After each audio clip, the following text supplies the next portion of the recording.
জুমার দিনের প্রথম সুন্নত হচ্ছে জুমার দিনের ফজরের নামাজটা জামাতে পড়া। জুমার নামাজের প্রথম সুন্নত হচ্ছে ফজরের নামাজটা কি পড়া? জামাতে। আফদালুস সালাওয়াত ইনদাল্লাহি সালাতুল ফজরি ফি ইয়াউমিল জুমআতি ফি জামাআহ। বিশ্বনবী বললেন জুমার নামাজের 15টা সুন্নত মুখস্থ রাখতে হবে। 1 নাম্বার সুন্নত ফজরের সালাত জামাতে পড়তে হবে। 2 নাম্বার সুন্নাহ হচ্ছে আসওয়াক, মেসওয়াক করা। মাথরাতুন লিল ফাম মারদাতুন লিররাব, মেসওয়াক করলে দাঁত পরিষ্কার থাকে, আল্লাহ খুশি হয়ে যায়। 3 নাম্বার হচ্ছে দুহুন, তেল মালিশ করবেন। বিশ্বনবী জাইতুনের তেল চুলে আর গায়ে দিতেন। বিশ্বনবী বলতেন ওয়াদাহিনু ফাইন্না ফিত তাদহিনে বারাকাত, তেল খাও, তেল দাও, তেল মালিশ করো, তেলের ভেতরে আল্লাহ বরকত ঢুকাইয়া দিছে। 4 নম্বরে আত্তিব, জুমার দিনে সুগন্ধি লাগিয়ে যাওয়া সুন্নাত। লাগাবেন? লাগাতে রাজি আছেন? বিরাতু আইনি ফিস সালাহ, নামাজের মধ্যে যখন আমি দাঁড়িয়ে যাই আমার চক্ষুটারে ঠান্ডা করে দেয় কে? আবার বিশ্বনবী বলতেন আরবাউন মিন সুনানিল মুরসালিন, 4টা সুন্নাত সব নবীদের সুন্নাত। 1 নম্বরে আল হায়া মানে লজ্জা। আরেক বর্ণনা এসেছে আল খিতান মানে সুন্নাতে খাতনা, এটা সব নবীদের ছিল। আর সেওয়াক, সব নবীরা মেসওয়াক করেছেন। আর তিব, সব নবীরা আতর লাগিয়েছেন। আর নিকাহ, সব নবীরা বিয়েও করেছেন। চিল্লায় পড়েন আল্লাহু আকবার। লিবাস আহসানা সিয়াব, সুন্দর জামা পড়া। নট নেসেসারি যে নতুন জামা হতে হবে, পুরাতন জামাও ধুয়ে আয়রন করে পরলে একটা সৌন্দর্য আছে না নাই?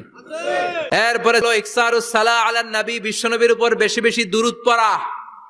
বিশ্বনবী বলতেন জুমার দিন শ্রেষ্ঠ দিন, এই দিন আমার উপর বেশি বেশি দুরূদ পড়ো। ফাইন্না সালাতাকুম মা'রুদাতুন আলাইয়া, কেননা তোমরা যে আমার উপর দুরূদ পড়ো, আমি মরে যাওয়ার পরে এই দুরূদগুলো কে পাঠিয়েছে তার নাম, তার বাবার নাম সহ ফেরেশতারা আমার কবরে দিয়ে আসে। সুবহানাল্লাহ। এরপরে বিশ্বনবী বলতেন জুমার দিনে সূরাতুল কাহাফ পড়বা। কাহাফ পড়া সুন্নাহ। সূরাতুল কাহাফ পড়তে রাজি আছেন? রাজি আছেন তো?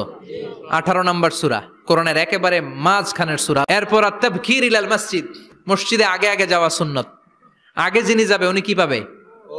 তারপরে গরু, তারপরে বকরি, তারপরে মুরগি, মুরগির পরে ডিম না আন্ডা? আন্ডা। আল মাশিউ আলাল ইকদাম, বিশ্বনবী বললেন হেঁটে হেঁটে জুমার নামাজে যাওয়া সুন্নাহ। রিকশা, হুন্ডা, সাইকেল, সিএনজি দিয়ে গেলেও হবে, কিন্তু হেঁটে হেঁটে গেলে সওয়াব বেশি না কম? প্রতি কদমে কদমে আমলনামায় সওয়াব দিয়ে দিবে কে? এরপরে বিশ্বনবী বললেন আদামু তাখাত্তি রিকাবান নাস, মানুষের ঘাড় ডিঙ্গিয়ে সামনে না যাওয়া সুন্নাহ। এরপরে বিশ্বনবী বললেন দুখুলুল মসজিদে রাকাতাইন, জুমার নামাজের দিন মসজিদে ঢোকার পরে 2 রাকাত পড়া সুন্নত। কয় রাকাত? 2 রাকাত। রাজি আছেন? কবলাল জুমা বাদাল জুমা, অনেকে প্রশ্ন করে বাদাল জুমা 4 রাকাত, মসজিদে পড়লে 4, ঘরে পড়লে 2, কিন্তু কবলাল জুমা সুনির্ধারিত নয়, অনির্ধারিত। মা কদ খুদ্দিরা লাগ, যত আপনার তৌফিকে কুলায় 2 রাকাত করে করে 2, 4, 6 ইমাম সাহেব খুতবা দেওয়ার আগ পর্যন্ত। আপনি যদি আধা ঘন্টা আগে যান আপনি 10 রাকাত পড়তে পারবেন। চিল্লায় বলেন ঠিক কিনা? এরপরে বিশ্বনবী বললেন ইনসাত, চুপ থেকে খুতবা শুনবা। জুমার খুতবার সময় কথা বলা যাবে নাকি? কথা কন। বিশ্বনবী বললেন তোমার সামনে কেউ কথা বলতেছে, তুমি যদি বলো চুপ করো, এটাও তুমি খারাপ কাজ করছো। চুপ করো তোমার কইতে কইছে কে? চুপ করো বলে তুমি আরেকটা ভেজাল লাগাইছো। চিল্লায় বলেন ঠিক কিনা? তাহলে জুমার নামাজে কথা বলা যাবে না। কেউ কথা বললে চুপ করো, এই কথাটাও বলতে বিশ্বনবী নিষেধ করেছেন। চিল্লায় বলেন ঠিক কিনা? এরপরে মজার একটা কথা বিশ্বনবী বলেছেন, জুমার নামাজ পড়তে যেয়ে যদি কারো ঘুম আসে জায়গা চেঞ্জ করে বসো। জুমার নামাজ পড়তে যেয়ে ঘুমান না, এরকম কে কে আছেন আল্লাহর ওলি? হাত তোলেন। হাত তুলতে পারবেন? আমিও তুলতে পারবো না, আমি কত ঘুমাইছি।